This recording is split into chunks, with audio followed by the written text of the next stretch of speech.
Hello. My name is Daniel Woods. We are in Flatanger.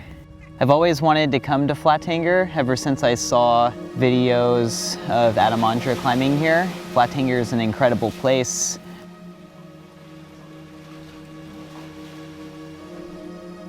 I started out sport climbing back in the day and got introduced to bouldering. I've now been bouldering for at least the last 10 years, pretty much every day. So this is the first time that I've had the motivation to switch back into sport climbing and try out something different. Flatanger seemed like the perfect place just because a lot of the harder routes here are essentially a bunch of boulder problems stacked on top of each other, separated by rests. I guess my theory was to take what I've learned in bouldering and apply my strength and see what I could do on a rope with it. My name's Dave. I grew up in Maine. I live in Colorado now. And I'm here in Norway climbing at this big Flatanger Hans Hellerin cave. I love Norway. It reminds me of home, but also it's home with way better rock climbing and way better fishing. It's really nice here.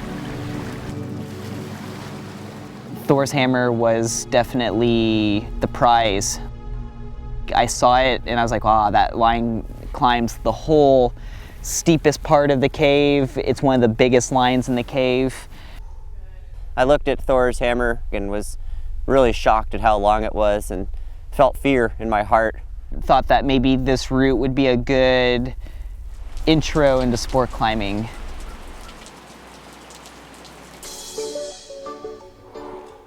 The V11 at the top is really powerful on in-cut crimps. That's the beauty about this, is the line's worth it, even if it's wet, so I'm gonna try everything to just get it done. Daniel came real close to doing Thor's hammer, which is real cool, but he had kind of the wrong beta, it seemed like, and he figured that out the hard way. I think I'm in deep now with this sport climbing game, pretty addicted to it. Definitely have a lot to learn. The one downside maybe climbing with Daniel is that you can't use a lot of his beta because it's just so darn powerful. Yeah, I go Gaston and then left foot on the smiley face. And then I bring my right toe up and go here, here, and then just go right foot, left foot out.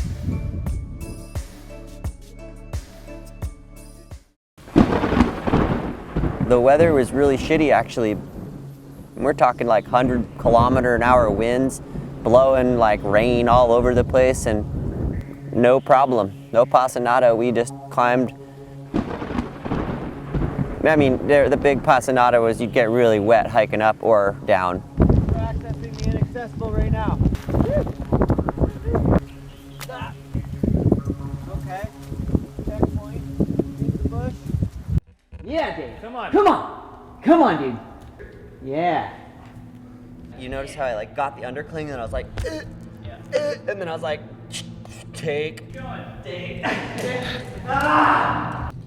It's like soaked. It taught me how to maybe go back and refine certain beta in certain sections so that I could climb it and have reserves when I was pumped and be able to do it when it was wet. Way easier.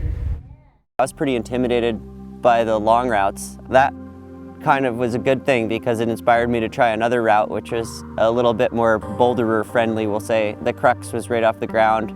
You just kind of squeeze out this really strange feature doing some really improbable movements that you don't really expect to do. A couple years of bouldering don't give you much endurance. I always say it's all in the mind. I don't know if it's all in the mind. I think it might be a lot of the forearms. I got this savage forearm pump I developed here. I don't really feel very tired anywhere other than my forearm. One day, I actually climbed through the whole bottom boulder problem and managed to punt off the ending, the last hard move.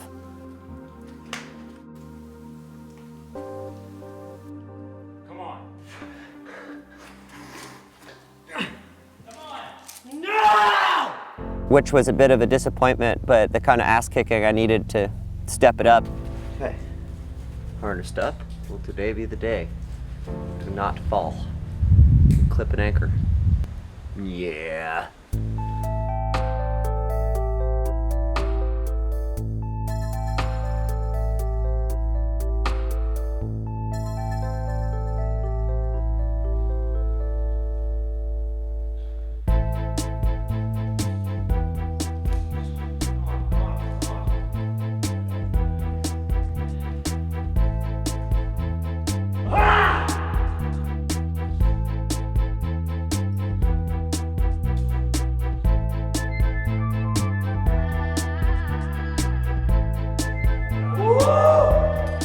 sweat still got really pumped in the forearms.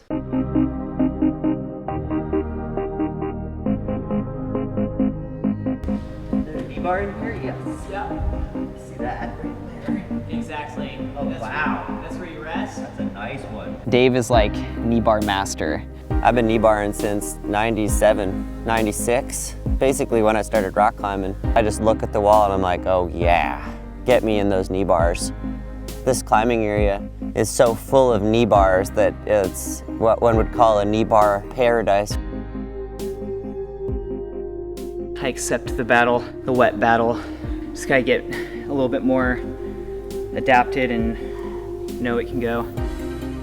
I guess the confidence kind of started seeping in subtly.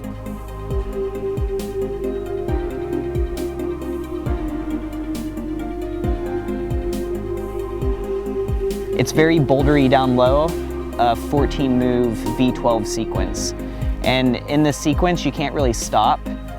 It's such a long route and there's so many boulder problems. After you get through that section, you get a no hands knee bar that's pretty painful.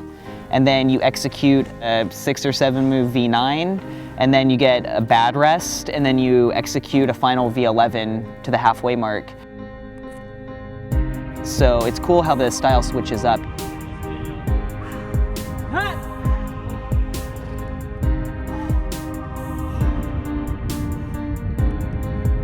The climbing style is something similar to the stuff I grew up climbing on, and also similar to a lot of the bouldering I do. And also it's really inspiring.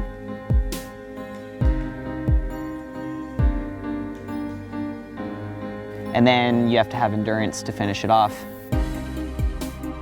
When I sent Thor's hammer, I was on the wall for close to 45 minutes. Your body starts heating up, your mind starts racing, you kind of forget about some of the movements, but that's also the challenge and what makes it fun.